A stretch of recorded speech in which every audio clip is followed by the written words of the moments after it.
is up, everybody? Welcome to another episode of Limited Resources. This episode number 583. My name is Marshall. I'm one of your Limited Resources, and joining me on the line, all the way from Denver, Colorado, it's Luis Scott-Vargas. Luis, are you mythic yet? Yes, I am. You made it. Number 36 mythic. So by that definition, I'm now undoubtedly the 36th best player in terms of Kaldheim draft, best of one. So yeah, that's true. Where I'm at. Yeah, I watched a couple of your streams earlier in the week when you said you were speed running to mythic, and I think you made it up to about diamond-ish when I was watching. I can't remember exactly, but good to hear that you've made it. What pushed you over the top? Actually, the last three decks I drafted were all Grixis Snow. Mm-hmm. Where I was basically blue black base, splashing a couple red cards, subsidized by various card draw spells, and a combination that I'm going to get into a little more later. But Priest of the Haunted Edge and Way Down is actually like a pretty nice little 1-2 punch, especially when backed up by Rise of the Draugr. So that little core of underdrafted commons combined with Behold the Multiverse, it adds up pretty nicely. Okay, cool. We'll get into that and more. We're going to be giving you more impressions from Kaldheim, including a few of the archetypes that we've liked. We're going to talk about some individual cards from it, some other impressions. And we've also got some really great news from Wizards of the Coast just yesterday from when we were recording. We're going to dive into that as well. Before we do, let's mention our sponsor. That's channelfireball.com. That's a place to go really for anything you need magic related, right? It is kind of the mega site to go to for magic stuff. If you need singles or sealed product, if you need supplies, if you want content, you can get free side content, you can get premium content. It's all over at Channel Fireball. And of course, one of the exciting new things that they just came up with over there is a thing they call box breaks, where you basically buy a portion of a booster box or a pack or something like that, a sealed product. And then they'll open it up on stream, and then you'll figure out, they figure out which portion each person is going to get ahead of time. And then they open it up and you get to see what you got, and then they send it to you. It's really fun. They gave me a free box break, which was Kaldheim, and then what are the special Kaldheim packs called with all the foils and stuff? Collector's edition. Collector's edition boosters as well. Sorry, collector boosters. Yeah, and oh, Luis, I killed it. I'm like, yeah, sure, that sounds cool. And, put up a tweet about it, and I watched it when it went and everything. And, it was my first time doing one, and I'm kind of like, hey, what is this? And they're like, oh, you got red. And I'm like, okay, I get the red cards, I guess, out of the box or whatever. And then they opened up a foil Goldspan Dragon and then another Goldspan Dragon, and everybody's like, oh my God, Marshall. And I'm like, yeah, we did it. So I ended up with a whole bunch of cool stuff from that. And then, I ran it up, and I did a Legends booster pack, box break as well, or break, I guess they would call it as well. And, I actually had a lot on the line, Luis, because I made a really bad deal with you ahead of it, that didn't end up coming in. The card I got, though, perhaps new name for the podcast, Angelic Voices. Well, if we ever get sick of limited resources, That's not bad. Legends also has a card that would be pretty fitting, Arena of the Ancients. So we'll have to decide. One of the Paper Boomer podcast. Welcome.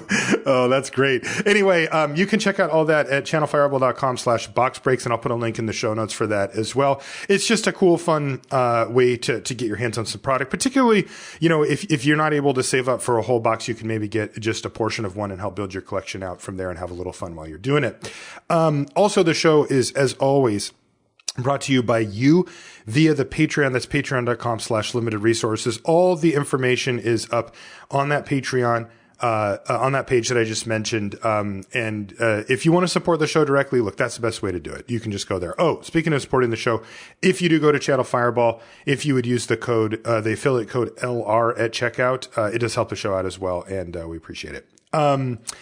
Speaking of Patreon, one of the many benefits that you get from being a patron is you get to submit questions for the Patreon patron question of the week. And we've got one here from Misha, who says, hey, Marshall and Luis, I thoroughly enjoyed watching Luis's morale-crushing power play of discarding 3 Svelas to hand size in a recent draft video. And by the way, I was in there watching that too, Luis. That was absolutely disgusting. I was watching your stream when you did this. Anyway, and Misha says, And I was wondering if either of you have any more stories involving such brazen displays of dominance. Really well written question as well, Misha. By the way, Luis, that was hilarious. And I saw that from I was like, oh, he's definitely going to do this. And then the chat started, are you actually going to? And I'm just like, he's always going to do this, chat. Of course I'm going to do that. Yeah, it was so good. But yeah, Luis ended up drawing so many cards and he had so many copies of Svella that he just discarded 3 of them for the lulz and also won the game quite handily, I might add. One that always brings to mind, it's not a display of dominance against my opponents as much, but against Twitch chat. I was drafting Storm back in the Vintage Cube. This is around 2014 or so. I was doing some of the holiday streams.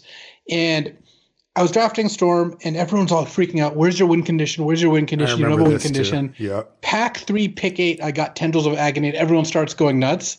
And I was just like, you know what? I'm going to prove a point here. I'm not going to play this Tendril. So I just left it in my sideboard, cobbled together wins off. I don't even remember what. I think you had a Kiki Jiki or there was just some total nonsense, truly nonsense stuff. And I ended up going 3-0 with this deck where my point was, if you make enough mana and draw enough cards, the wins just kind of show up. It might sound like an implausible combination, but Mind Desiring into an Emrakul when you have Brainstorm and Time Twister in your deck, that's just a thing you can do. So I was just trying to kind of show chat, don't worry about the win conditions. That's the least important part of the puzzle. Yeah, we'll definitely count that as a brazen display of dominance. What about you? Well, so I don't think I have. I mean, I couldn't think of any off the top of my head that were. I think anything that I have would have been close to what you did, where you're discarding good cards. But it did remind me of a story. I don't know if it's an urban legend for Magic or if it actually happened. I've heard both. But I've heard of a story where there was 2 players playing Control Mirror. And, in Control Mirrors, hitting your land drops ends up being a really critical thing. And you basically don't want to miss one at any point. It's not just for the first 4 or 5 turns. It's you kind of want to keep doing it. Well, one player, it's game 3, by the way, or something like that. And so they know that it's a Control Mirror for sure. And one player is flooding out the worst you could imagine, right? And so not missing land drops. So that's great, but neither player is actually playing anything. And the other player does miss a land drop eventually and then starts hitting them again, whatever. Well, in a display of either complete idiocy or extraordinarily clever play, the player who's flooding literally has all lands in hand. Just has drawn half the lands out of the deck in the top quarter or something like that. And then draws a counter spell and says, and instead of just playing a land and saying go and trying to win that fight, says go to discard, go to my cleanup step. And the opponent's like, okay. And then discards the counter spell. And when the opponent sees this, they concede. Because they're just look, if your hand is now 8 spells and it's so good that you can just discard a hard counter, there's no way I can ever come back, and I'm just not going to bother wasting my time with it. Have you ever heard that story, Luis? Oh yeah, I knew exactly what story you were telling once you started. Mm-hmm. It's a legend. I'm not sure the exact veracity of the story, but it's a great story because I can see it back in the days, when everyone's playing 24 permission spells, where if you're stuck on 2 lands and your opponent has 6 lands, discards a counterspell, you're like, all right, we should just go to the next game, not waste the time. Right. And that could definitely come up in scenarios. Let's say the opposing player wins game 1, right? And then game 2 ends up taking, except for it took a really long time. And then game 2, you're in this game, this land go. And then the person discards a thing. You might think, I look at my hand, you're like, I can't beat a handful of spells. Let's just go to game 3 so I have a chance to actually win this match, right? That is actually feasible, in that scenario. But boy, what a crazy thing to think of in that moment.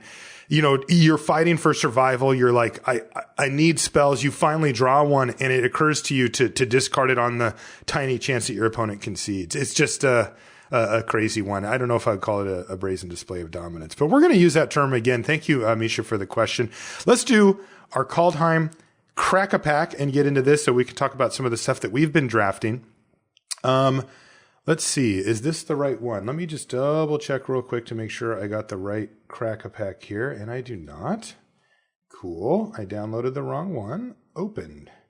There we go. And I knew it because it looked familiar to the last week's Crack-A-Pack. All right. So our first card out is a snow-covered mountain. Where does that rank on the snow-covered power rankings, Luis? Third?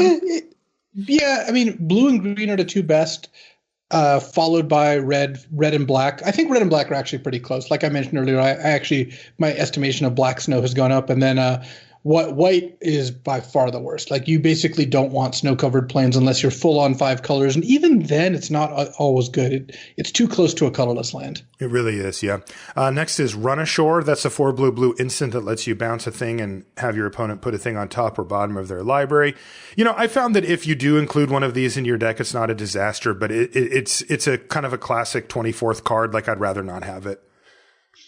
Yeah. I have played it and won games with it, and it's an effective spell, but you know, it's not a good. Little better than it looks, but it's also not a card I ever really prioritize. You just get them with 3 cards left in the pack every draft. So yeah, exactly. if you want one, you'll get to play it, and it's fine, but not my first choices. Village Rites. That's the black instant additional cost to cast it, sack creature, draw 2 cards. Not high on this card at all. Yeah, I haven't been playing it much either, though. When people played against me, I'm like, it was actually pretty good. Pilfering Hawk. This is the 1 in a blue 1/2 flyer, and you can pay a snow and tap it to loot. Again, a little better than it looked, but still not very good. Yeah, I'm actually a little disappointed about it. I thought this card would have a bigger impact, and when I played it early in the format, it did. And so I thought, oh, okay, here we go. You know, I'm buying Pilfering Hawk stock, and I'm thinking I'm going to go long. And unfortunately, it kind of just stayed in the middle. It's fine. You can play it, but it isn't exciting. Bound in Gold is next. This is a kind of premium white removal spell. It's the pacifism. It's the 2 and a white, enchant a permanent, can't attack, block, crew vehicles, and it can't activate its abilities unless they're mana abilities. So I think that it's the card to take right now, but it's not a card that I'm super high on overall. Like, it's good. It's the best white common. I think it's pretty close to Battlefield Raptor, funnily enough. But it's not a card I'm excited to first pack. Yeah, you know, these 1-for-1 removal spells in this set are they're all, you know, they're fine. They're cards that you need and you want, and you have to dedicate picks to, because there's just not that many of them floating around. So they do count. But I got to say, when you get to a certain level with limited, you kind of go, I understand those. I will take them. That's fine. But they're not really where I focus my energy. They're kind of a known quantity, you know, where it's finding the interesting cards that are maybe underrepresented, or the things that actually win you the game, or those type of things that my focus tends to turn to, rather than like, hey, it's bound in gold, I'll snap it off. It's perfectly good, but yeah. Well, I mean, at its core, success in draft is finding the cards that other people don't value highly enough and exploiting that. Yeah. It's not to say that you're not going to take Demon Bolt, you know, or whatever good cards in your pack, Sorul's Packmate. Like, these are just going to be the first picks because they're the best commons. But understanding that Mistwalker is really good, a card we've been high on since the beginning, for example. Yeah. Like, Mistwalker has a really high win rate as a blue common, like higher than Augury Raven even. If you go by the 17 lands data, which I've been loving that. I can't wait till we get them on the show. Yeah. But you start to get value when you're like, everyone's going to take the same cards in the first couple picks because it's just not controversial that, you know, Demon Bolt's the best red common. But knowing that, for example, I think Battlefield Raptor is the second best white common for what the white decks want to do. I think knowing that, and knowing that you can get those on the table or like the wheel, or get them 6th or 7th, means that even if you're drafting white, you can go and kind of float those and get them later. That's an edge that you really want to exploit. Right. And that's where we tend to focus, even though we're still going to take Bound in Gold in our first few picks a lot of the time, because you need it. Raider's Carve is a vehicle. I'm going to talk about vehicles in just a bit, but 3 mana 4/4, whenever it attacks, you look at the top card of your library, and if it's a land, you can put on the battlefield tapped, and the crew cost is hefty. It's 3.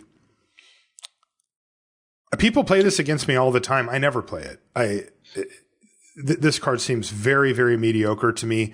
It's fine. I mean, look, these vehicles do things, right? These aren't the type of cards that, like, sometimes there's cards that I just don't understand why people play at all, right? Because they just don't affect anything. They're just not impactful cards in a game of Magic. The Raider's Carve is, it hits the battlefield. Sometimes it gets in there. It's a little bigger than the thing that's crewing it. And sometimes you hit some lands. So, calling these unplayable is too strong, but I don't understand why people play them, because they don't go into any deck particularly. They have no synergy with anything really. They're just kind of Magic cards that exist in the D range and just sort of sit there. I don't really get it. I see them all the time though. I've lost some games to Raiders Carve. I had it be good in exactly one deck. I drafted basically a mono green beatdown deck that just had all giant beefers and like old growth trolls and just all these cards that were fairly large. And Raiders Carve was, well, when you have 10 creatures that can crew it, it can get some damage in. But yeah, the vehicles basically suck. It's actually funny that equipment and vehicles are usually cards that aren't that good. Just they have been very timid about making good ones. And the equipment in the set is generally pretty good. It's actually almost all of it is great.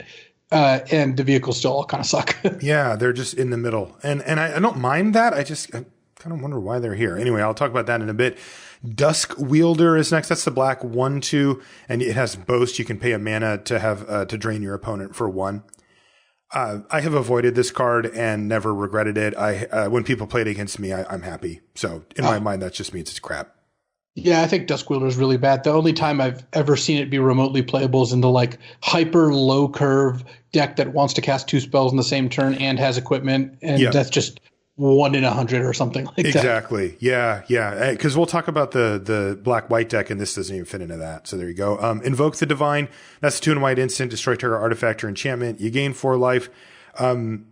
I have this one firmly in the sideboard camp, though. Yeah. Broken Wings, the green version, is right on that border. I've still been leaning towards having it in the sideboard, but with the equipment, with the vehicles, and with the enchantment-based removal, and then the random rares or whatever that you can nab with them, I think that, it's not an embarrassment to run like a Broken Wings in the main deck.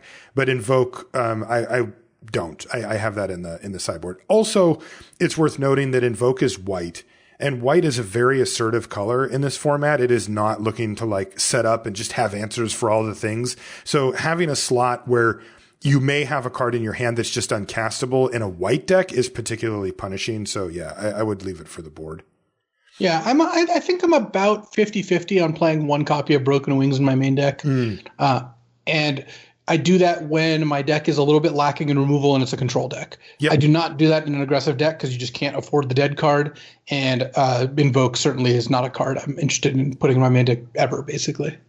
Imma Storm Raider. That's 1 and a red, 2/1. And when it ETBs, you can rummage, which means discard a card and then draw a card. I actually end up playing a lot of this.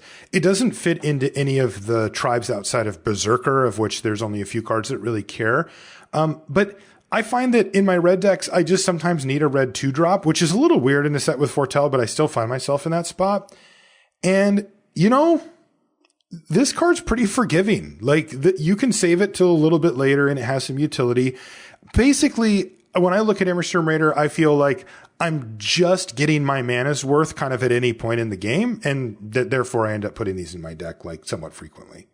Yeah, I would imagine it's better in your decks than mine in general, because it's good if you got a lot of filler. But I'm not going to end up. No, it's funny. It's the opposite. I have a lot of I really shouldn't have this card in my deck, and I probably can't cast it, but I'll discard it to the Imma Storm Raider if my mana's not there.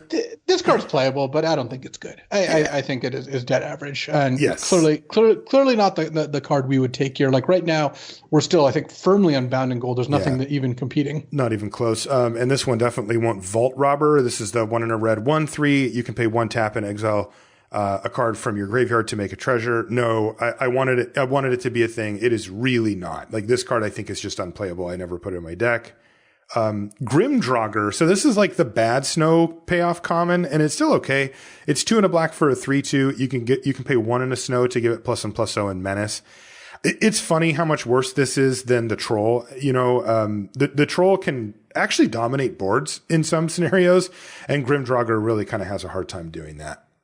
Yeah, I think this is a playable if you're base black snow, because with enough snow lands, it still is a good board presence card. Like It it's is. not For it's its not 3 that, mana. Yeah. yeah, it's not great defensively, but it'll still trade off if it needs to. And when you can make it a 4/2 menace attacking them that can threaten to pump to 5 or 6 power, sometimes you're just going to get a nice little 2-for-1. So, And it's a snow permanent itself, if that matters. Yeah. it's a zombie and a snow permanent for Narfi. Just needs to be one of those two. Not a card I ever take early, but this is the kind of card where, like, let's say this pack ended up where we took a snow card or we ended up kind of in snow. I'd look to wheel the Grim Draugr or the Pilfering Hawk out of this pack, and then they're like, 50-50 to make the deck or something like that. There you go. Uncommons. First one is Surtland Frostpire. This is the one that taps for red and has the blue and red activated ability, which is 2 blue, blue, red, tap, sack it, and it does you scry 2, and it does 2 damage to each creature at sorcery speed. I actually have been impressed with this card. I think this effect is pretty good. There's some decks that really have a hard time committing to the board when you have this in play, and they know you can just Pyroclasm. You can kill all their little things, and the red blue cards are generally big enough to survive it. But it's also not a card I take early because it's pretty narrow as to which decks are actually going to want it. In general, the uncommon lands, I find you've got like the black-white one and the blue-green one and the blue-black one, which are all very high impact and excellent. But most of them, and as good as they are, they're cards I want to take in the middle of the pack. The black-green one's really good too. Basically, all the Sultai lands are really good. Yeah, I really like the blue-green, the one that copies a thing. Like that's really good. And then my favorite, though, is definitely green-red. That blows up a land and gets you a troll. I don't think it's the best one, but it's definitely my favorite one. Yeah, right. The Slumber Mound does some things. It does. I've seen you play a Slumber Mound like a fiddle as well. This next card is kind of where I'm at this moment, Luis. It's Path to the World Tree. It's 1 and a green enchantment. Oh, you mean Cruel Ultimatum? Yeah, Cruel Ultimatum that fixes your mana. When it ETBs, you search your library for a basic land and put it in your hand, then shuffle.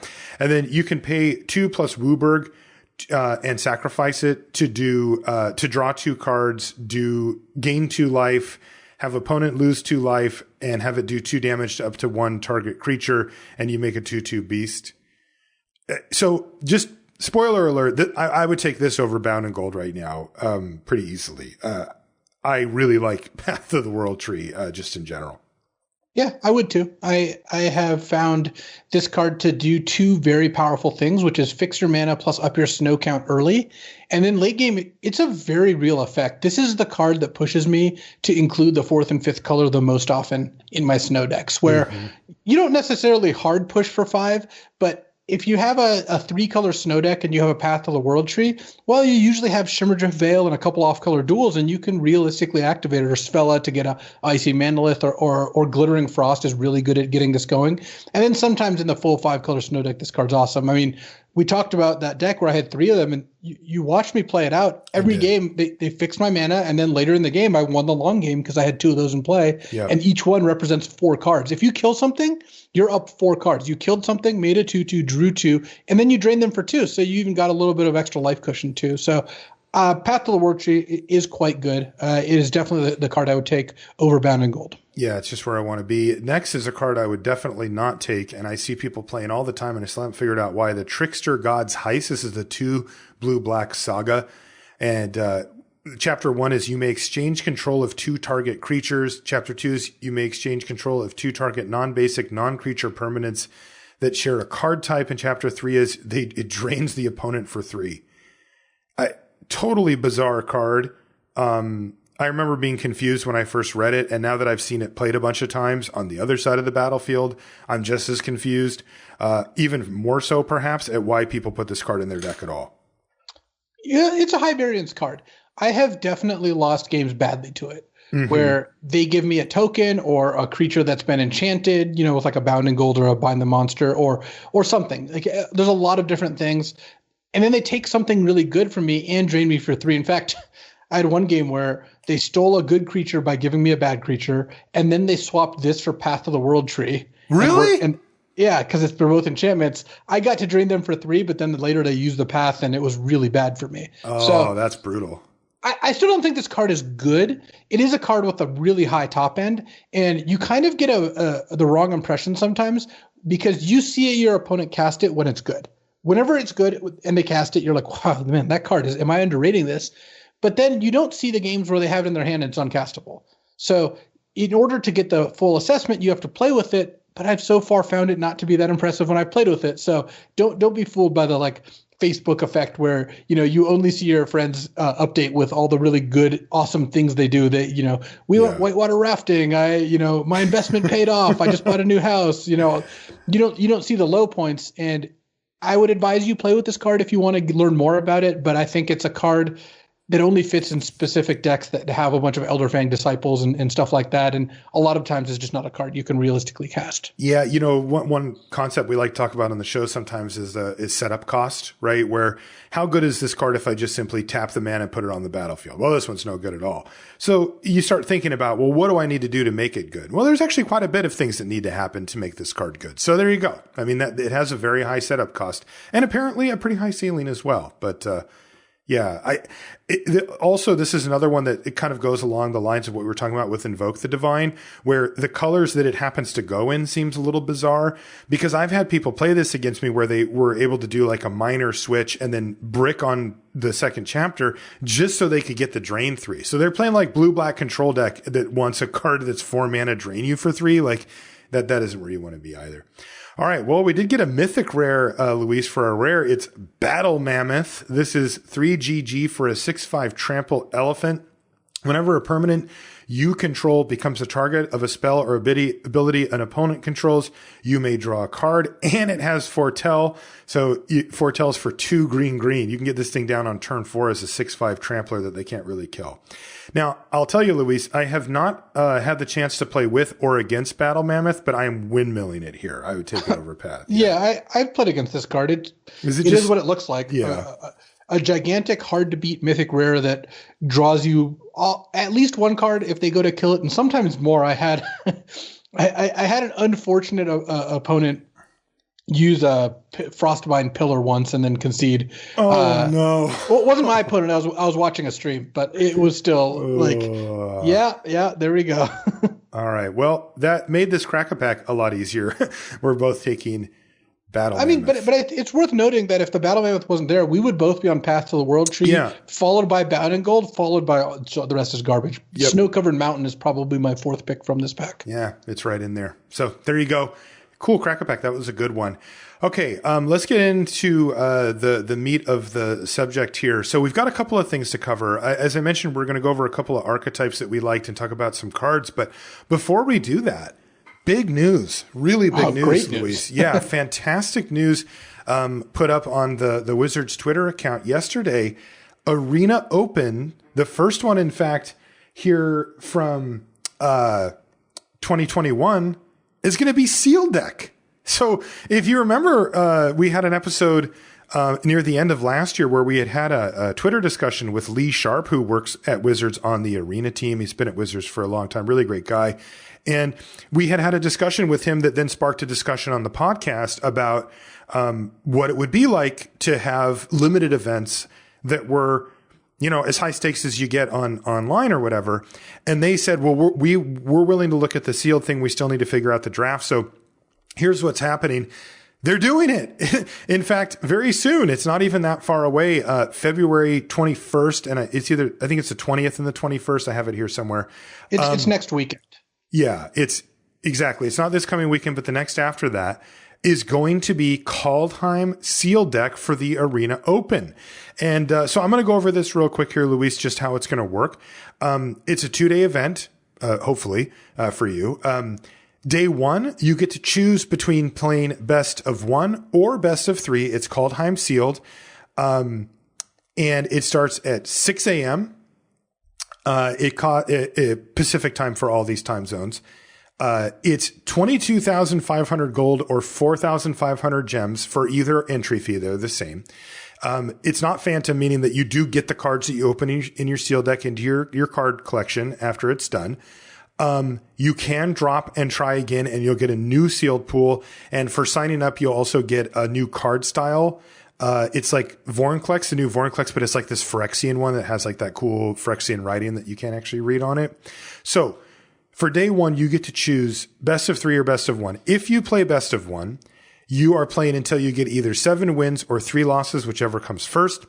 If you get to the 7 wins, which is of course your goal, you will get 2,000 gems and you'll qualify for day 2. And then the payouts down to 3 wins are various number of gems. I'll put a link in the show notes that you can check that out for yourself. If you decide to play best of 3, your goal is to get to 4 wins before you get 1 loss. So that's single elim. You got to go 4-0, whichever one happens first there. And 4 wins gets you 5,000 gems and that day 2 qualification. Now, if you do manage to make it to day 2, you have to sign up between 6 a.m. and 8 a.m. on that February 21st. I don't know why. You have to sign up for that. It's important you remember it, though. It is really important you remember because if you qualify, every single open, you see people on Twitter complaining, why do we have to sign up between 6 and 8? I missed it. And there's just nothing to be done at that point. You're out of luck. And then you're out of it, even though you spent the day before qualifying. And the thing goes till 5 p.m. Pacific. So, it is a little weird that you have to sign up during this one window. But I mean, you can get up, sign up, go back to sleep, wake up a couple hours later and then battle. But make sure you do that if so. Now, day 2 is best of 3 only. There's no best of 1 option. And here's how it works. You're looking to get 7 wins before you get 2 losses. Now, this is very difficult. These are best of 3 matches. Getting to 7 wins is really hard. But if you do, you get $2,000 and an invite to the March Strixhaven qualifier weekend. And if you get 5 or 6 wins, you'll also get a qualification. So 5, 6, or 7 win gets you the queue.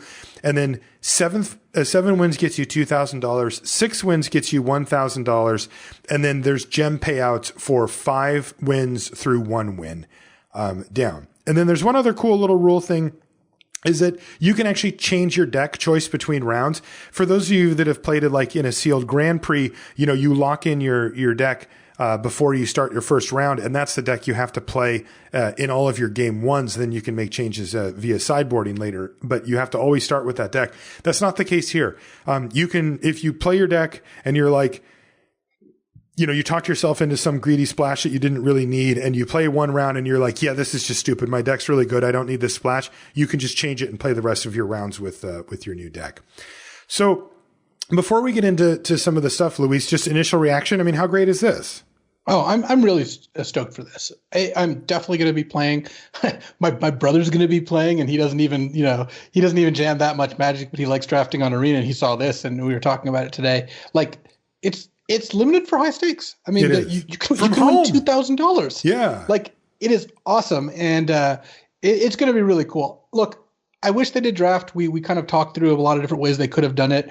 I guess I understand them not being ready to pull draft off, and that's cool. But this is still going to be super hype. I actually have a quote that I wanted to get your reaction on about the draft thing. So I'll read it to you now, and then we'll talk about it. But one thing I wanted to cover before that, just real quick, is, yeah, I know, dear listener, you're probably going, well, when do we get our sealed episode? Well, we're going to do it next week. I mean, the truth is that we've chilled out on the sealed episodes because they just haven't been that relevant to our listener base. With no live tournaments going, there's very few, PPTQ style tournaments that are at a local level, and then there's been no GPs at the bigger level, and that's primarily where most of the sealed got played. So we've kind of made a little adjustment there, but I'm going to be doing a bunch of sealed this week to prepare for the Arena Open, and we'll be talking about our findings next week. Now, here's the quote here from the article. And again, I'll put a link to in the show notes to that article for anybody who wants to read it for themselves. But here's what they said, Luis. They said, this is regarding the fact that it's not draft. They said the biggest hurdle with doing player drafts for competitive events on MTG Arena is that an in-game draft table requires exactly 8 participants. No more, no less. Given the large-scale open nature of the Arena Open, we can't guarantee the number of interested participants is going to be divisible by 8. While we are exploring potential solutions to this problem, there are technical, logistical, and philosophical hurdles we need to overcome first. Beyond that, we also have a responsibility to ensure competitive integrity. While this is true for all Arena Open events, we recognize gameplay disruption during a draft can be particularly devastating, whether it's an issue within the client itself or an insufficient number of players available to begin a draft. So what is your take on that? You've designed games professionally. When you read that, I always have the sort of thing in the back of my mind, Luis, that people think things are simpler than they are until it's their responsibility to do it. And then they go, oh, this is a lot harder than I thought. And this kind of has the ring of some of those things. What do you make of the quote there? The quote's pretty revealing. I actually think that the quote makes sense to me. The things I can't speak to here are the technical limitations in that I don't know what their bandwidth is, how many resources they have to devote to this, or what priority level they think it is. I can't speak to those things, right? Or what dependencies they have to do to like get this to work, or what they'll cost themselves in order to get it to work. But what I can talk about is touch on the philosophical part, which is, are they okay running draft tables with 7? Again, that's the sort of thing, assuming that it's not difficult for them to program it to fire with 7. I don't know if it is or isn't. Are they okay running draft tables with 7? I think that the answer is they don't know yet, and they might be uncomfortable with that. I don't think that's a good reason not to do it. The Pro Tour runs draft tables with 7 or 6, because guess what? Sometimes at the Pro Tour or day 2 of a Grand Prix, you don't have an even number of people divisible by 8. And when that happens, do you tell the last 7 or 6 people that they don't get to draft? No, you accommodate that. In fact, if there's like an excess of 4, instead of running a draft table with 4 people, you do enough pods of 7 such that you do a bunch of pods of 7 such that everyone gets to draft. And that works out well, and I don't think that there are competitive integrity issues. Could they think of more creative solutions? We went pretty deep on like the different ways they could do this. I don't think you should fill the draft tables with people not in the event, whether that be WotC staff or random players, unless you completely overhaul it and just have people drafting mixed with the general populace and playing in the thing, which I think actually could work, especially if there's no way to really message people in the drafts. And I think that especially if you do some obfuscation of like, I'm in day 2, you're not, we try to join the same draft, but there's just random delays as to who gets placed in which draft so that you can't really time it. That seems like it would go a long way for me. So I think that there's a lot of solutions that would make a lot of sense, but I understand that Wizards is not in the business of taking risks or really even finding like really creative ways to do things. That's just not something that they identity, typically have done. So what does that mean for us? That means we're probably not going to get a draft open until maybe the second half of this year, if not later, because any solution they have, they're going to have to like not only find a solution that fits what they want to do and their philosophy, but they're probably going to spend a lot of time vetting it. And there's a lot of things they have to worry about that we wouldn't necessarily worry about. And even if I disagree that they have to worry about those things, that doesn't change the fact that they do. Yeah. And, I agree that the quote's revealing. The things that I see in it are that they view the draft part, that doing this as a draft, as very risky in that it has multiple levels, like multiple facets to it of risk. It's not just if this one thing goes wrong, then this doesn't go right. It's that there's 2 or 3 different major factors. And look, you can understand, right? Like our community is extremely vocal to them, right? Oftentimes too much, right? Where it's just like we complain about everything all the time. Imagine just if let's say that there's a client issue during the draft. I mean, it is a disaster. Like if that happens during a sealed pool build, you just rebuild, you just fire up the thing again and just start rebuilding, right? You can change it anytime you want. They have that protected. If the thing goes down, if your draft goes down during a draft, what do? Right? And this is the part where I'm talking about where people that are outside just go, well, why don't you just do it with 7 people? I don't get it. It's not that big of a deal. Right? And it's like, let's say that Arena itself has an issue during a draft that is part of an Arena Open. Let's say that it has a big, like let's say it crashes or something like that, right? They have to have the systems in the background to get set up. Okay, well, what do? Do we just reimburse people? Do we start them over again? Right? Do we recreate the draft from where it was? What is the protocol for this? Because this is people's money. I mean, this isn't like, a $2 entry fee that in the worst case, you're just like, okay, whatever. I guess I just lost my $2 or I'll try to get it back from customer service.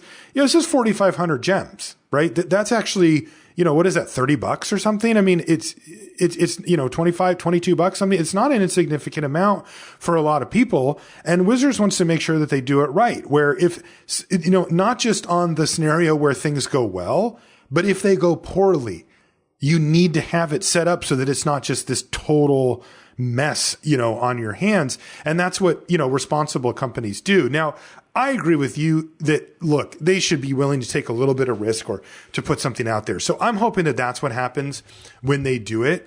But for today, what a step forward. I mean, we were talking about this theoretically, like just a few months ago, and they're giving us sealed like now, like, right. I'm going to start practicing for it this week and we're going to do a show on it next week. And we have a limited arena open, coming up. So for now, I am just really, it's a funny combination of just being excited. Like, I just think it's really cool, but also kind of relieved, right? Cause I want to see limited get its spotlight. I want to make sure that there's a path for it to get back in at the high level tournaments when things are getting back to normal. And I want to see stuff like this. And I can tell you, admittedly, our audiences on Twitter and here, of course, are biased. They are a lot of limited players, but there's a very dedicated audience for this. And I understand that it doesn't hit as broad of a stroke as Constructed, but these people are clamoring for limited content and a high level limited play. They just are. It is a very dedicated group of people, and it's not small. I mean, people think, oh, limited, whatever. No, it's actually a lot of Magic players that love it. So I'm just hoping that the entries for this are just off the charts, and they look at this and say, like, we should run more limited events. Totally. Why not every weekend, right? I think every weekend's probably not right. I think why not? You ever heard the expression that you can shear the sheep many times but only skin it once? Yeah. you don't want to go too aggressive and drain people's gems that aggressively. I see. It's just a money thing. Okay. Well, then a smaller version. Because hey, do you remember dailies on Magic Online? Yeah. Those were like, higher stakes than just like a random, one-off event or whatever. But they were also daily. Right? You can do important tournaments that matter to people often, at least once a week. Maybe I'm shooting too high with a $2,000 2-day payout thing, but if it was the weekend draft thing every weekend and it cost me $10 to enter and I could win $1,000, I would be happy with that, Yeah. I think that having more demand for this will be great. And I think it might lead to more frequent events. I mean, every one of these events, I think everyone knows is a test, right? Like they throw an event into the ether, and if it does well, that signifies, hey, we should do more of this. And if it does poorly, it's like, hey, maybe we need to change something, or we just shouldn't do this, or the appetite's not there, or what have you.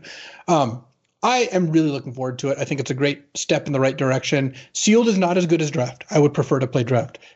I do not want anyone to take away from this that I'm not excited about this, because I am. Yeah. I would love for it to be draft, but you know what? Sealed's awesome too. So I'm really excited for this. Definitely gonna be playing a bunch of Sealed this week for our episode next week, and it's gonna be sweet. Yeah. So great news. You know what I'm not looking forward to? I'm not looking forward to the the Twitter discourse of whether it's ethical to let people buy in as many times as they want. Oh here we go. We had that conversation. I don't really need to have it again. Yeah, totally. That's also not how Twitter works. Yes, that is. You don't get to choose those conversations. But yeah, so big props to WotC for making this happen, especially so quickly. And I'll be there. I'm excited for it. And again, I'll put a link in the show notes with all the information if you're listening and you're interested in checking that out. And we will have the sealed episode next week to help you prepare as well. Let's talk a little Kaldheim here, Luis. Where should we start? I actually want to start with where we're at with the current best common in each color, because this list has some that are kind of, that's just where it's at. And then some that are like a little like, kind of depends on where you're at, which is interesting. We'll go in order. And white to me is actually one of the most interesting ones because it actually has quite a few good commons. And the curve is relatively flat. Is it just Bound in Gold that's the best, or I don't know? Oh, I think it is Bound in Gold. I don't think there's a ton of competition, even though I'm really high on Battlefield Raptor for a couple reasons. One is that most important one is that there's really good equipment in the set. Putting a pick on a Battlefield Raptor, it's a really good pick me up. You end up getting a mana every single turn, and it's a 2/3 flying first strike, which is not nothing. That actually puts them on a clock. Tormentor's Helm also just really clocks them nicely on it, and the Raptor also is cheap for things like Clarion Spirit, which is one of the best things you can be doing in the white deck if you pick that up. So white has a pretty flat set of commons. There's Bounding Gold number 1. I think Raptor number 2, though, if you end up not being hyper aggressive, well, you probably shouldn't be drafting white, first of all, because that's just what the color does. I don't think it's that good outside of that. Yeah. But you also have cards like God's Hall Guardian, Goldmaw Champion.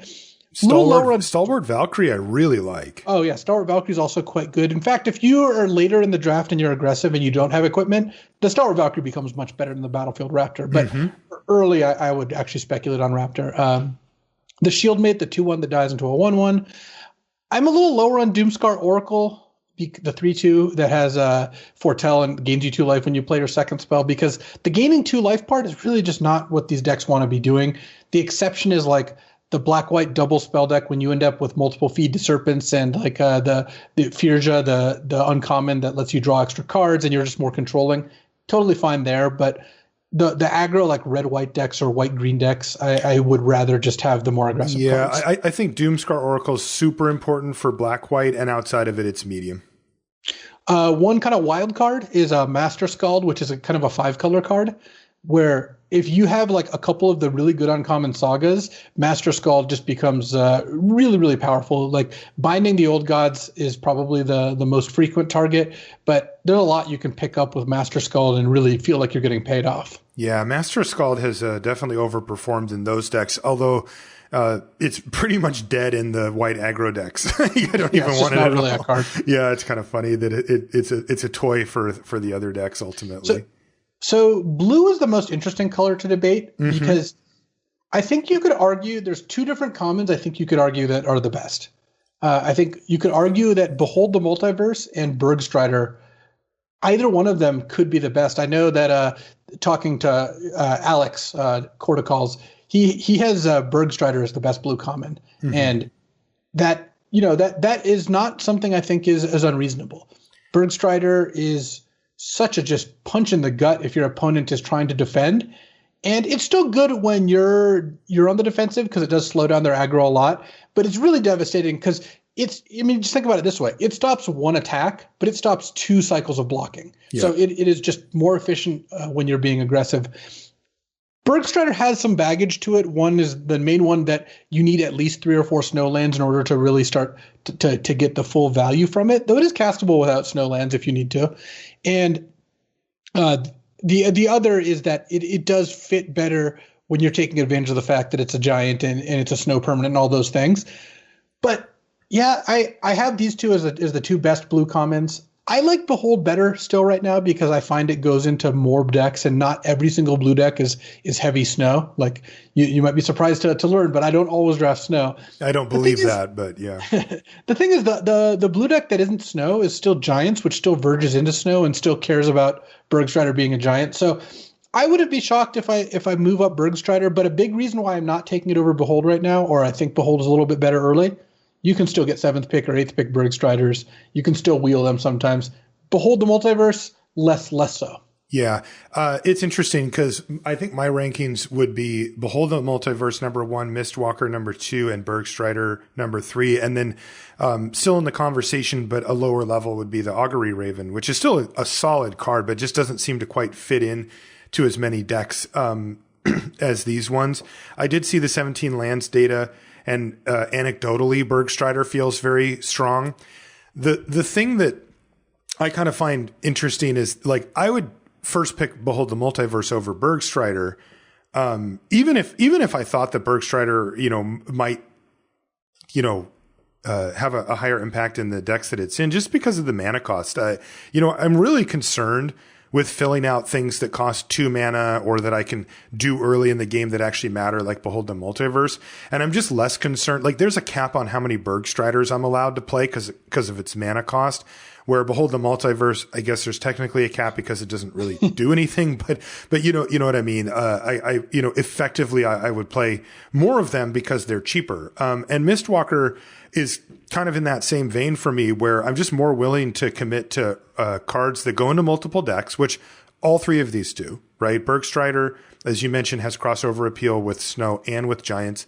And then Behold the Multiverse goes into any deck that can cast it as well. And Mistwalker 2, Mistwalker only costs 3 mana, and that's much more tempting for me to fill out important spots on my curve that are cheaper earlier than filling out my 5-drop slot, which is why I think you see them come around a little later. Even if they do add to your win percentage, you can't play 5 Bergstriders comfortably or something like that. I disagree. I have literally played 5 Bergstriders and it was great. I would do it again. Okay. Well, what I mean is when you're picking your cards, then why don't you first pick it? I think it's worth first picking. Okay. I have not seen. I mean, I feel like you take Behold the Multiverse in practice over Bergstrider. I do. I'm still advocating for taking Behold over Bergstrider right now. Okay. But I don't agree that this card diminishes in multiples. I actually think it gets really good in multiples. But of course it does. I mean, 7 drops get really good in multiples too, right? This is a 5-drop though. 5 drops are reasonably castable. Yes, they are. But I'm saying when you do your draft, you have to be aware of that, right? You do, but I think Bergstrider is more of an exception than normal because it's a tempo positive play. Yes. So every Bergstrider stacks nicely with every other Bergstrider. It's the same reason that like Ravenous Lindworm is a card that it's okay to play multiples of, because each one gives you such good amount of like cushion and board presence. Yeah. So look, I'm not saying that I'm going to take Bergstrider over Behold. I'm saying I might end up getting there. The main reason I wouldn't right now is that I think you can pick up your fill of you kind of get to have your cake and eat it too if you take Beholds early and Bergstriders in the middle of the pack. Yeah. If people more aggressively take Bergstrider, I could see transitioning to taking it over it. I just think this one dodges the trend, which you're completely right to say, hey, you don't want too many 5-drops. You can overload on them. I just haven't. I don't think Bergstrider you overload on. I see. I think Bergstrider specifically, because of its effect, justifies playing as many as you can get. I just don't. I mean, yes, I probably wouldn't play 10 Bergstriders, but I think I'd play 6 or 7. Okay, so then this begs a couple of questions for me here, or 2 things. One is a small comment, which is another reason why I'm more likely to take Mistwalker or Behold before Bergstrider is because Bergstrider, to be its true self, right, does require a little bit of setup with some snow picks, some snowland picks at some point, where Mistwalker and Behold don't. So that's another, like an openness question, basically. Like I'm less committal if I take those, and I think that they're roughly on par, as well as the mana cost thing. But more importantly here, okay, so 17 Lands comes out, and they have their method to determine how impactful cards are. And we've gone over that on the show before. And it corrects for things like when you cast it, it's really good, but if you don't cast it, it's not, right? So that's the right way to do it. And so that's a trustworthy thing. If they say, and let's just assume that their methods and their everything is correct, that Bergstrider's the best, then we should just be taking it, right? Well, I think that I actually commented on their Twitter post when they posted that data. One thing that I think is factored in here, or should be factored in, is that Bergstrider decks that play multiple Bergstriders are decks that have also spent picks on snowlands and have ended up in a spot where they're able to do that. So those 2 things I said were actually quite related then. Yes. Yeah. So in part of the reason I like Behold is that Behold is always going to be good. There's not really a situation where you end up, if you're playing blue, of course, you end up not playing blue, then whatever, it doesn't really matter either way. But Behold is always going to be good, and Bergstrider does have some prerequisites. The reason I think that's not as big of a deal as it might look on first blush is that Bergstrider doesn't require 10 snowlands. It requires probably around 4. Mm-hmm. And most blue decks want Bergstrider. There's just not that many non-Bergstrider blue decks. Yeah. That being said, I still think that there is a bit of a bias towards, hey, my good snow decks want as many Bergstriders as they can get. And so therefore Bergstrider is going to have a good win rate because when it's enabled, it is really strong. I think these cards are really close. I wouldn't fault you for taking Bergstrider over Behold. Currently, I'm on Behold over Bergstrider. They're both very good. I think they're both well ahead of Mistwalker, but I also think Mistwalker is well ahead of Augury Raven. I actually don't think that's a debate anymore. I think it's good to have Augury Raven in the conversation. It's a strong card. Mistwalker does so many things for you, though. Mistwalker, it's got all the types. It enables your squashes, and your Rise the Draugr always free rolls. That's why I love Rise the Draugr in Raise the Draugr in the blue-black decks. Is you can always get back Mistwalker plus something. That's a really big part of it. Yep. And it clocks for like 4 in the air when you need it to. Yeah, it blocks really well. It really is sort of the in-between on everything you want, right? It's like this crux of all of the things in the set that you want. It's just all there. It's like the only thing it's not is like a snow something, Exactly. And so I think this conversation's interesting. You're not usually forced to decide between Behold and Bergstrider for what it's worth, even though I do think that currently I have Behold slightly ahead, but my tiers are like Behold plus Bergstrider, Mistwalker, there's a jump, then Augury Raven, and then a bunch of kind of medium commons that you'll play in your deck. It's interesting because, there's something that was bugging me, right? About then why am I not taking it if all of these things are true? But I think we've discovered what it is, which is that the 17 lands data can only account for so much, right? Like we wanted it to filter, or they filtered it for mana cost, right? Like basically, do you get to play this card? Using our extreme example from another show, what if it was 15, 20 mana, but it said you win the game, right? The times when you cast it, it would have 100% win rate. So you'd say, well, that's the best card in the set. But of course, you would rarely actually get to cast it. Well, here it's interesting because they need to accommodate for the fact that you have to draft differently to make Bergstrider good, right? It's serviceable even if you don't have a single snowland in your deck. It's not like it's a disaster, but it's really good if you have, like you said, 4 to 6 snowlands, and the more the better to routinely get it to do its Frostlinks thing. That's interesting to me because they can't really correct for that, right? Like people that are playing the most Bergstriders have these snowlands in their deck. And you can't really say, well, it's really hard to delineate between decks that don't take those extra picks for those lands and not. So that's really interesting.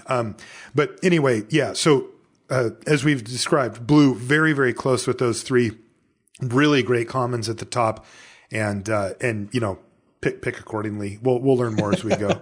You want a less interesting discussion? Yes. Black's best common is Feed the Serpent, followed by All Garbage. This is why black I think is the worst color. It's bad. Like the second best common in black, I believe, is Priest of the Haunted Edge, which has a lot of baggage associated with it. Yep. And otherwise you're looking at the Elder Fang Disciple or the Carful Kennel Master is also pretty good. Kennel Master's fine. The 3/1 lifelink I actually like a little bit, but yeah, fine. It's just whatever. None of these cards stand out. By the way, I want to point out Dogged Pursuit is not Ill-Gotten Inheritance. Not having the ability to sack for 6 mana. And there being other things going on too. Of course, there's always confounding factors here. You can't be that simplistic. But Dogged Pursuit really not been doing it for me or against me. So no, I have put it into a few aggro decks and been fine with it. Yeah, that's it. So there you go. Red also not particularly controversial here. Demon Bolt is definitely where you want to be. A couple of cards worth mentioning. I like Squash. I think I like it a little more than most, but I also like Mistwalker a lot more too. So it does cost 2 for me pretty often. But the 2 cards Squash more than Zucchini? I think Zucchini is a Squash. But 2 cards that are really that I found noteworthy and have generated some discussion is Run Amok.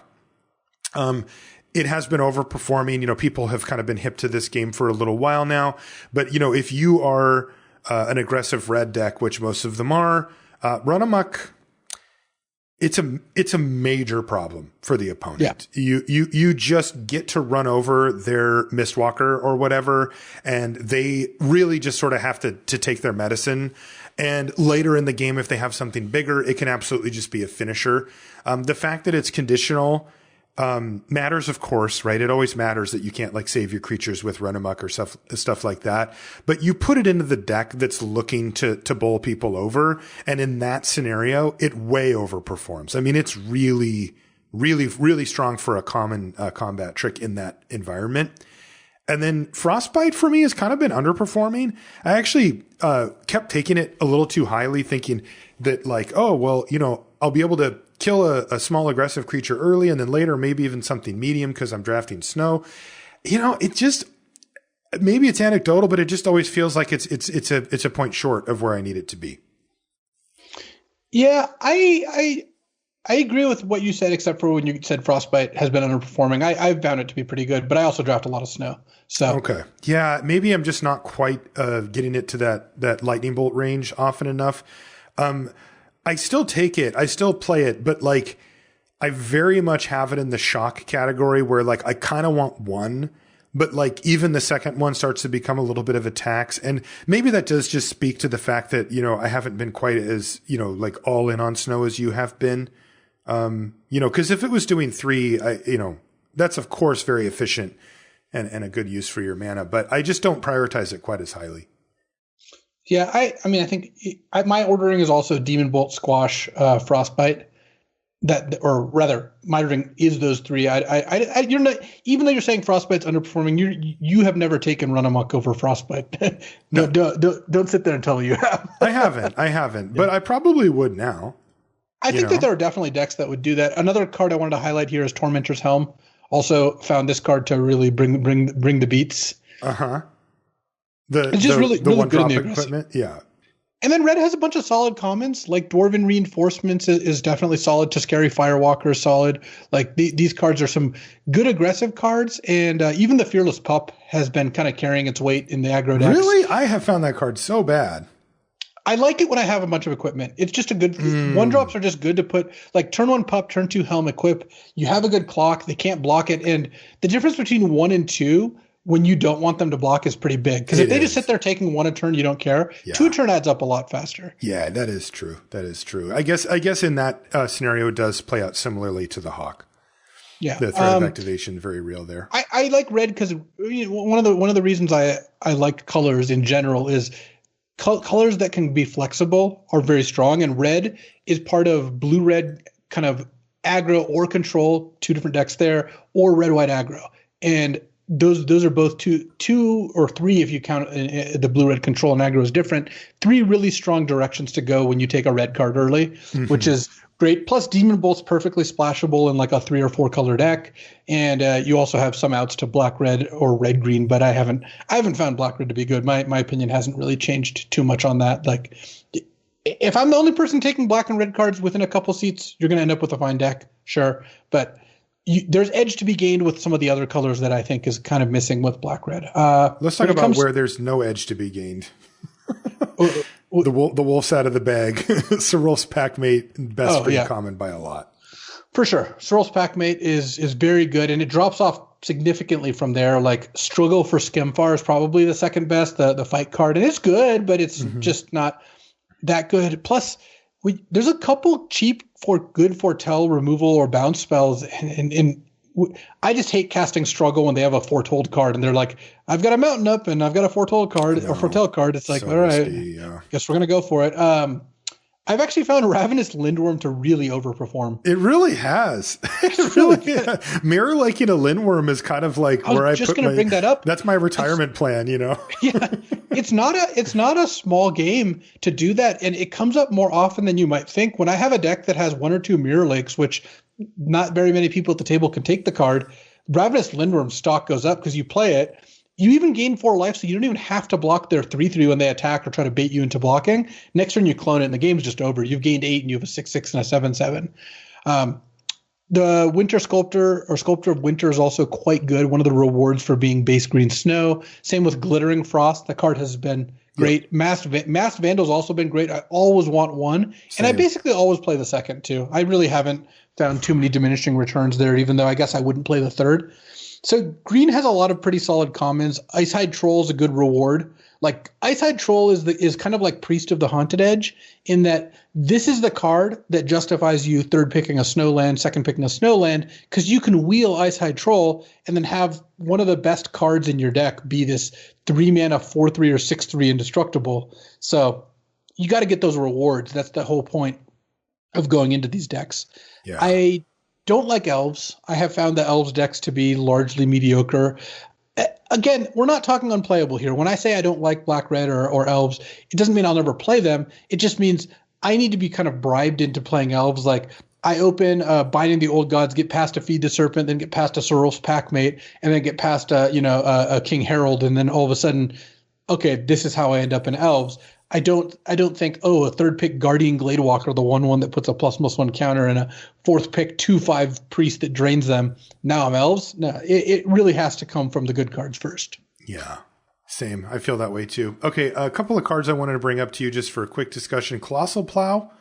When it's going, it's actually pretty strong. Like it turns out that combo with the Ox is real. Like it slams. But I have to say that the thing that's I still have it kind of in the you got to prove it to me mode, right? Like you beat me with this card. And what's happened is the times when people have been able to assemble that, I remember feeling like pretty like, wow, this is a problem. But then I played like a random 3/2. And I'm like, I guess I'll just trade. And then it was like, that's it. Like the plow's gone now and you have an 0/6 and I'm fine. Like I was like, oh, I guess this isn't that good after all. Even though, it does kind of overwhelm you in the early stages if it goes. So I think I'm going to end up falling on the bad side of the Colossal Plow here rather than it being a real thing. I believe Colossal Plow is much stronger than it first looked. And by that, I mean, we thought it was unplayable, and it's actually just a solidly, like, moderately playable card, mediocre at best. Yeah. And, that brings the next topic, though. Why are there vehicles in this set? Do you have any sense for that? I have one really good theory. Okay, you tell me. Viking longboats are really cool. Oh, of course. That's my best explanation. No, I think you're right. I think that they couldn't say no because Vikings are known for traveling, right? Like they are known for going place to place and raiding or to exploring or whatever. Like, okay. Yeah, exploring so they can find places to raid. Yeah. Yes. And so basically they were saying, okay, well, if we're going to have this sort of rock Viking theme going on, let's talk about that. Well, what are Vikings all about? Well, we can't not put a boat in. A longboat in. Okay, well, what is a longboat? Well, we have vehicles. We'll put some vehicles in. Okay, well, that story definitely checks out. I'm glad you solved that for me because I just like this set has so much going on that just adding a few random vehicles when they're not really core to what's happening in the set mechanically just felt like too much. But I get it now. And then I just have to give props to Frostpire Arcanist, which has just gone up and up and up for me. Absolutely love it. When you get to pay the reduced cost and you get this huge 2/5 plus like a legit spell like in your hand, it is awesome. Like I had a deck with two of them and I just sort of built the deck around it. I had 3 different good spells and I had like 2 of the bounce spell, which is like medium, not really where I wanted, but the other 2 were like squash and demon bolt. And it was like, I can just build around this. Like this is enough advantage for me to win the game. And the deck was really strong. So yes, big props to Frostpire Arcanist. I'll first pick it now. Like I have no fear of taking it. I mean, part of the reason I take Behold highly, Frostpire Arcanist to get your second Behold is Chef's Kiss. This is the kind of card that really shows you how much stronger it is to have a set not be Kaldheim plus another set draft or Kaldheim plus 2 packs of another set. This card works in triple Kaldheim. It doesn't really work if you ever have multiple sets going. Yeah, that change was good. I'm really glad we don't have to do that multiple set thing. Okay, now I wanted to just hit up a couple of archetypes that we've liked. We'll probably be doing our more archetype deep dive, maybe even revisit these a little, but I wanted to just give the detailed notes on one of the archetypes that I've played that you don't see quite as often, so it's a little more tricky to draft. And it's the black-white play 2 things in a turn deck, right? The one that rewards you for playing your second spell. And a quick overview here. I'll just burn through it. How you get into the deck. Usually you get one of the great uncommon payoffs early, like Clarion Spirit's kind of your number 1. But Shepherd of the Cosmos, which is a 3/3 flyer that brings back a 2-drop, is really good in this deck. Bloodsky Berserker, which is a 1 and a black 1/1, but when you play your second spell, it gets 2 counters and gets Menace until end of turn. And the card you mentioned, Furia, Judge of Valor, that's the 2/4 flying lifelink that when you cast your second spell, you get to look at the top 3, put one of them in your hand, the other 2 in your graveyard. These are like awesome payoffs, really, really good to get you kind of going in this deck.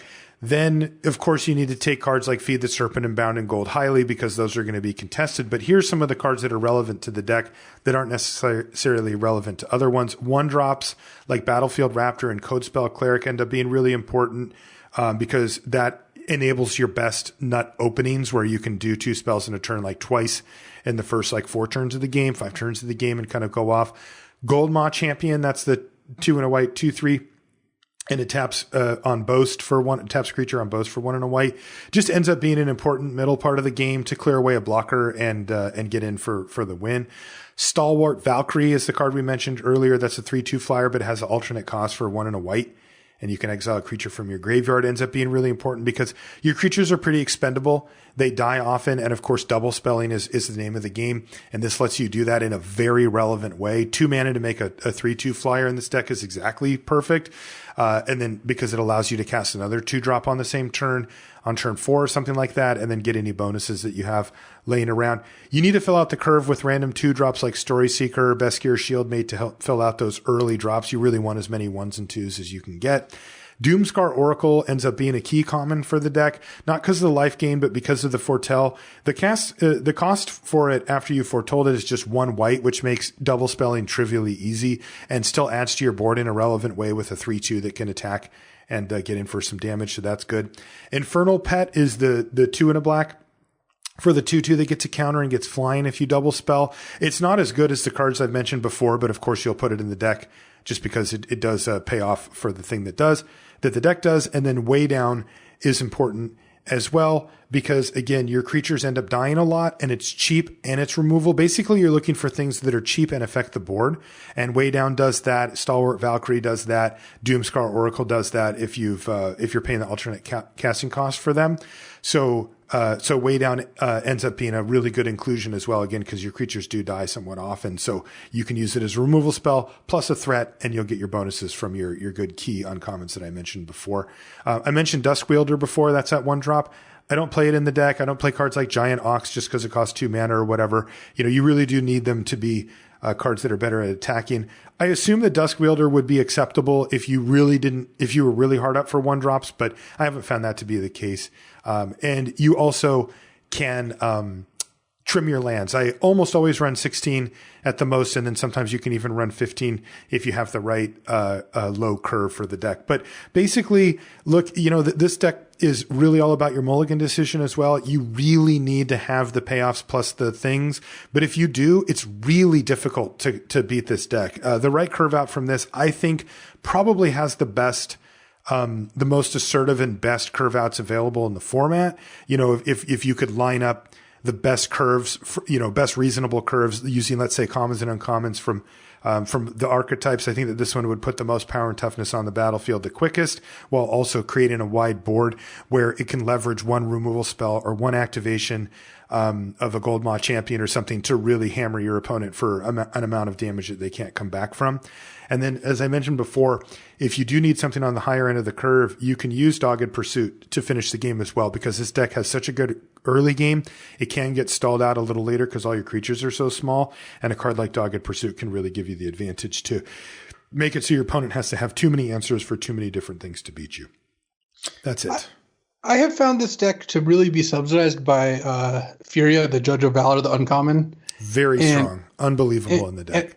And in Clarion Spirit. I basically don't go into the deck unless I get one of those early. Clarion Spirit's the best card for the deck. Yeah. Yeah, Clarion Spirit's just by far the best. Mm-hmm. And I think the deck is fine, but it's one of those decks I just don't think you're going to end up drafting very often because of the reliance on the uncommons. Though when it comes together, it is very good. Yeah, that's why I wanted to bring it up here, is because I actually have drafted it a decent number of times. But I totally agree. It is not a deck that pops up that often. But if you get an open and pack and there's a Clarion Spirit in it, and there's maybe a Doomscar Oracle, you should consider taking the dive into it. And that's why I wanted to bring it up on the show, is because there are those decks that are really good when they come together, but not that often. And those can be the hardest ones to kind of go, okay, here we go. And I figured if we talked about it on here, it could give our listeners some courage, to jump in and try it. What was the deck you wanted to talk about? I actually wanted to kind of revise my snow strategy because I've been spent all week honing it. And getting to Mythic, by the way. Yeah, well, I did draft a lot of it. I find that my snow decks come in basically 3 flavors, though they all kind of blend together like a delicious slushie. You're the kid at 7-Eleven getting some of every well, that's one of the flavors because one is 5-color snow, but honestly, 5-color snow is the snow deck I draft third out of these 3 archetypes. The most common one is Teamer Snow, so that's like usually blue-green base, splash red, and look. The difference between Teamer Snow and 5-color Snow is obviously it's not a hard and fast line because sometimes you have a Teamer Snow deck that has 2 paths to the world tree and you're playing a swamp and a plain so you can enable those. Is that 5-color Snow? When I think of 5-color Snow, I think of the kind of base green deck with 2 Glittering Frosts and 6 duels and a path and then just cards of all colors. Literally black, red, you're splashing Immersturm Predator and you're playing Binding the Old Gods and you're playing 2 Bounding Golds. That's what I think of 5-color Snow. That's the archetype I'm not in quite as often. Teamer Snow, so again, base blue-green with just good snow payoffs, and then like Sorof's Packmate, Behold the Multiverse, that sort of thing. And then Grixis Snow, which I think is worth talking about because I found this to be pretty open recently. Like I mentioned, I drafted 3 times in a row recently, and it's really based on the two or 3 black commons, which I find to be important, which is the Priest of the Haunted Edge, the Way Down, and Raise the Draugr. So what these cards do in concert is you have to have a lot of snowlands. I mean, that you're still drafting snow, but when you can reliably wheel priests, sometimes I get up to like 4 of them because no one really takes this card. Nobody wants them. It's the 04 that sacks to give -1/-1 for each snowland to target creature. Just no one takes the card. And if you have a ton of snowlands, and this is routinely sacking to give -3/-3 or -4/-4, which I found to be quite realistic, the card is awesome. And it combines really nicely with Way Down because it's a card that puts itself in the graveyard very easily and early. Like the sequence of turn 2 Priest, turn 3 kill your thing, Way Down your other thing, and Behold, or foretell your Behold. This is something I've done a lot. That sounds lovely, actually. It just leads to some really efficient turns. Even sometimes you have to wait till turn 5 to get your 3rd snowland or 2nd snowland to enable the Priest. You get to just have this turn where you play a 4-drop plus Way Down plus use your Priest. It's really good. And the Priest can still block creatures as an 0/4. You don't mind blocking creatures. You'll trade it for a combat trick. And then also combines nicely with Raise the Draugr, which can go ahead and get back multiple Priests or get back Priest plus a Mistwalker that died. Way Down and Raise the Draugr obviously don't really combine, but I found both of them to be good, and these decks play long games, and you get full value from both of them. That's cool. You're taking advantage of the graveyard, yes. in a set that's not really optimized for that, so that's cool. And you're taking advantage of cards that you make into solid 4th pick level cards that you will routinely get 10th or 11th. Again, that difference between what other people value and what you value them is how you make your money in draft. Mm-hmm. Because imagine this. This is what happens. You spend your first 5 picks on Beholds and Demon Bolts and Feed the Serpent and Snowlands, and then you wheel cards that are on par with what other people are spending their 3rd pick on.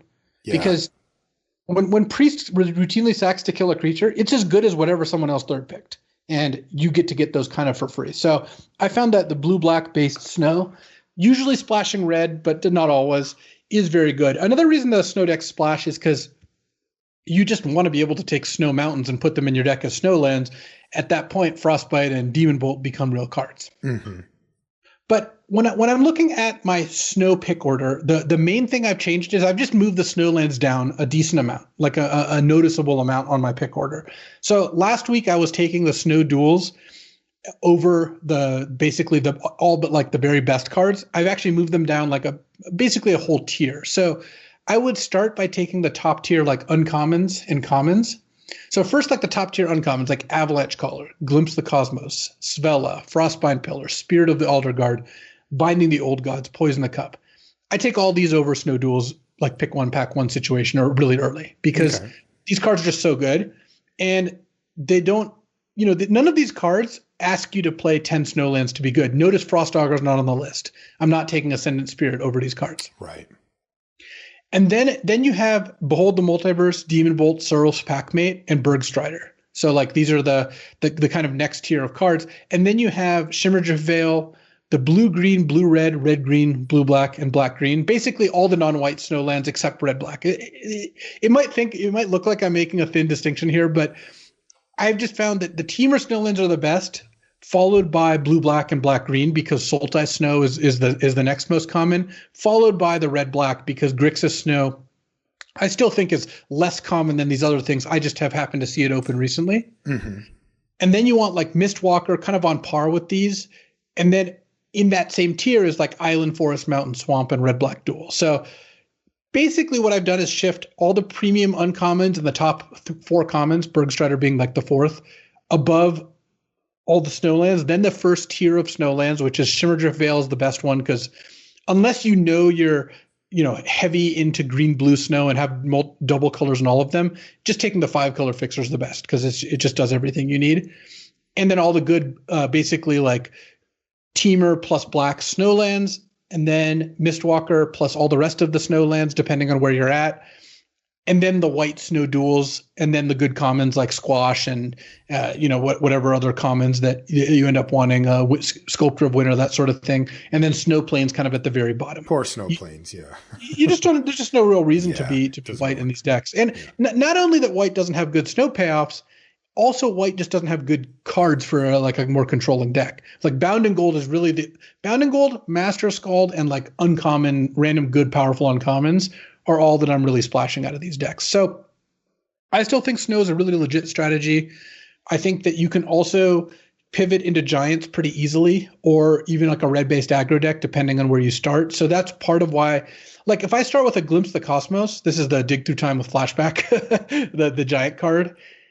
I'm happy if I'm in Giants, and I'm happy if I'm in Snow, because I'm still taking my Mistwalkers and Bergstriders really high. Mm-hmm. And you can also kind of free roll it off like Masked Vandal and stuff like that. So I think Snow is very, very good. I don't mind starting with a good Snow payoff. I'm still taking the lands pretty high. I mean, you watch my stream. I'm still taking lands second, third pick. Yeah. But I've moved them down just a little bit and found that to be a little safer because you're just less all in on getting all the cards you need. You still need to be wheeling Icehide Trolls and getting really late pick Snow cards. 7th pick Sculptor of Winters to really make this stuff work if you're going hard on it. But I found that you can start by taking the good cards, and then if the lands show up, great. And if not, you can just kind of move into somewhere else and still have a good card to kind of start you on your way. Because look, Avalanche Caller, Frostbind Pillar, Spirit of the Elder Guard, they're fine with not that many snowlands in your deck. Yeah, you can just if you have one target for the caller, it's good enough. Really interesting to see how this has evolved over the course of the format so far, right? Because there really was a lot of wiggle room here for these snow decks. Like it almost feels like when they designed the set, they were like, well, let's just put kind of stuff at every position, right? There's cards that cost triple snow to activate, where it's like they clearly wanted you to be all in, like Narfi or whatever. And then, there's all the way down to cards that just need one snow land on the battlefield, basically to be good, like the Pilfering Hawk, or is that what it's called? Whatever, the Looting Hawk. And yeah. No, that's what it's called. Yeah, that kind of stuff, right? Where it's like, hey, we'll throw you a bone. Like, this could be pretty good for you. And then there's the middle stuff, like the Valkyrie, which is double snow, right? These are very big jumps in your commitment to snow, right? Like, if you're planning on activating something like the Land or Narfi that's triple snow, you are in for some serious, you have to dedicate hard to snow. And it sounds like you're kind of sniping the stuff that requires you to have snow, but that doesn't require you to be all in on it, right? Like Spirit of the Elder Guard's like a solid card, even if you're not like 100% snow deck, right? It gets better. Avalanche Caller, same thing. Like you don't have to be, you don't have to second pick all snowlands to take an Avalanche Caller and have it be good. So that's really interesting to me that maybe the kind of final form is a 3-color deck in one of the 3 snow colors, of which there are many. And then, you kind of are trying to float in that middle ground where you're not really all in on the snow deck, but you're definitely taking the cards that are the highest payoffs. That seems to be where you've landed thus far. So. Definitely. And blue is a really big key. Blue is the most important color for all these decks because it has Behold, Bergstrider, and Mistwalker, all of which are just incredibly good, plus all the like great uncommons, like Frostbind Pillar, Glimpse, and Avalanche Color. You have 3 A+ uncommons to go along with all the really strong commons. So blue's carrying everything. And we joked about it before the show, but when you were asking how did I get the Grixis mana bases to work, well, part of it is I take the Snow Duels and Shimmerdrift Veil aggressively. Part of it is if you have 2 or 3 beholds, you'll find your mountain in the middle of the game and be able to cast your Demon Bolt, and that works out fine. Yeah, the old divination is fixing still applies here. In fact, it definitely does. Even more so. Well, that's cool. I'll definitely I want to try out that Grixis one. I've had a couple of Grixis decks, but I think that I wasn't high enough on the, what is it called? The Priest, the 04. The Priest. The Priest is not only good by itself, it makes Way Down and Raise the Draugr also work, which is a nice little like package of synergy, which I find people aren't valuing particularly high right now. And I think you can get a lot of mileage out of it. Yeah, I really want to try that Raise the Draugr thing because that gives me the game plan that I understand now. Because when I played the Priest before, I thought this is fine. It's slow, right? It's sorcery speed. It has summoning sickness. They know it's coming. Like you don't ever get a blowout with it, right? But it can definitely be a 1-for-1 where you made a mana advantageous trade-off. And so there's something to be said there if you've committed to it. But my mind kind of was just like, this is a conditional, slow, doesn't always get the job done removal spell. But I also get it kind of for free. So maybe it's fine. But now if I can envision a plan where I'm looping them, buying them back, redoing it, now I have a game plan. I just grind my opponent out. I don't care what I kill with it. I'm going to kill something that's on the battlefield with it. And then I'm going to use it as fodder for another removal spell, or I'm going to buy it back and do it again. And that to me really kind of clicks it together in this like grander scheme. And I really like that you pointed that out because I'm definitely going to try that myself. Okay, let's call it a show here, Luis. Really excited about the weekend, not this weekend, but next for the thing. I told Wizards to get my big check with the $2,000 all ready to go and get that thing in the mail now. You don't get a check. You just get an email notification that says Wizards Esports has deposited $2,000 in your e-wallet. At least that's what happens for me every time. Every time. Nice. Well, I hope just the one time. I hope I get a big email then. From them. A large font email. That's right. I want the Ancient Eyes. Big Comic Sans email from them. Anyway, but we'll be doing Sealed next week to help get you ready for that as well. So everybody that wants to can participate in that arena event. If you want to find us on social media, I am Marshall_LR pretty much everywhere. And Luis is LSV. You can find everything related to the show at lrcast.com, including links to everything that we do. Luis has been streaming a bunch. I do my Tuesday stream. If you want to hang out with us in real time, in real life, that's one of the ways you can do it. And you can find links to both of our streams right there, as well as every episode ever of Limited Resources in archive form there. You can download them, you can stream them, you can listen to them all there. You can go back in time and hear old co-hosts. You can hear when we didn't know what the hell we were talking about. It's all there on lrcast.com. I want to mention our sponsor, once again, channelfireball.com.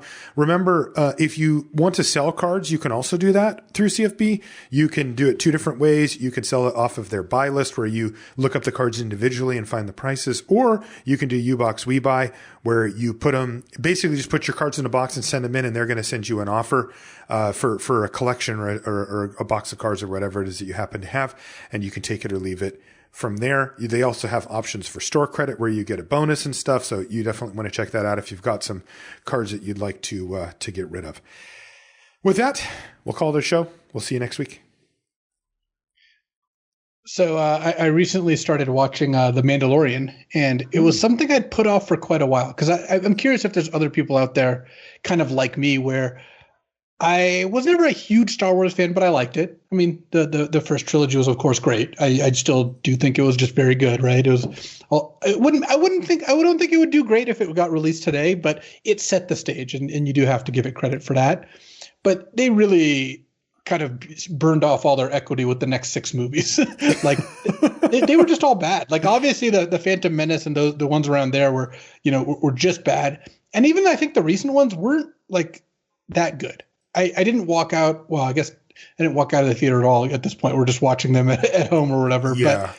But I didn't end those movies and think like, wow, this makes me want to watch more Star Wars. So I really resisted watching The Mandalorian, but it was really good. It's actually a good, like, kind of like an old gunslinger Wild West movie or TV show set in the Star Wars universe with some pretty compelling characters. So I was pleasantly surprised, which maybe I shouldn't have been because it's like such a popular show, everyone loves it. But it really it really did a good job of getting me into it, even though again I'm not the most invested in Star Wars. In fact, I had a negative opinion of it, not as negative of an opinion as I have now of Game of Thrones. They just completely demolished any equity they had. It's crazy. Like no one ever talks about Game of Thrones anymore except to talk about how it sucks. Because of the end, you mean? Did you not watch Game of Thrones? I did. Yeah, because of the last season. Yeah, the last season was such a monumental failure, and it makes me think like, how bad of a job did you have to do to take something so popular and beloved and just trash it? Yeah. And what are the consequences and implications of that? Because, you know, besides throwing out the fact that the Mandalorian is great, I think a lot of people know that, but so it's kind of an obvious sign off, not so too imaginative. I think that it's worth looking at. Your legacy with stuff matters, and what the job you do. I mean, it's obvious. The job you do on something informs how well your future jobs go and what opportunities you have. And it's crazy to me how much was it D&D? I don't know the two guys' names, David Weiss and something, whatever the guys' names are. I don't even remember at this point. How much they squandered. Like, yeah. I mean, think about they The had Wire. A cultural effect, and now it's kind of like, oh, I remember that show. Yeah. It's not even I remember that show. It's like, oh yeah, that show sucked. We don't talk about that show. I haven't heard of anyone I know rewatching the show, because how could you rewatch the first like 4 great seasons knowing or whatever they were, knowing that the last season was garbage? It's sad. It's really sad. Like, how often do we quote The Wire, right, and talk about The Wire? You and I? Well, pretty often. Us pretty often, but even outside of us, just a lot of people do. Mm-hmm. And there's a reason. It was a cultural phenomenon and just such an excellent show. It has withstood the test of time. I rewatched it twice, and I don't even watch that much TV. Yeah, I've actually watched it 3 times through, and I also don't watch TV very much. Right. It's that good, and somehow Game of Thrones just they squandered that. So closing strong does matter. You can erase all the previous good works you've done, by closing poorly. And it's just a lesson to be learned as we kind of get into my final stretch here. Would you I just knew it. I knew it. That this is where you really can't help yourself. Never have.